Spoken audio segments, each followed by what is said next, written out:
വർക്കിച്ചോ മരണമണി കേൾക്കുന്നുണ്ടല്ലോ. ആരാ പോയത്? പരുത്തിപ്പാലയിലെ പൗലോസിന്റെ അപ്പനോ അതോ വണ്ടി ഇടിച്ചെന്ന ലിൻഡോ? ആരായാലും നമുക്കൊരു പറ്റിയല്ലോ.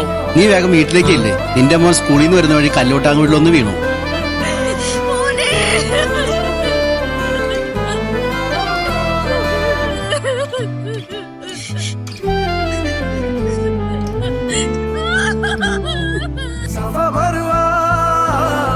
കട തുറന്ന് പെട്ടി ഒരെണ്ണം എടുക്കണ്ടേ?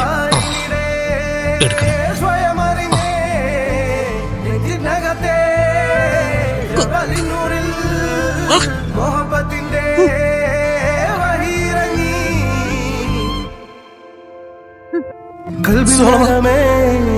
അവന്റെ അളവിലുള്ളത് കിട്ടി.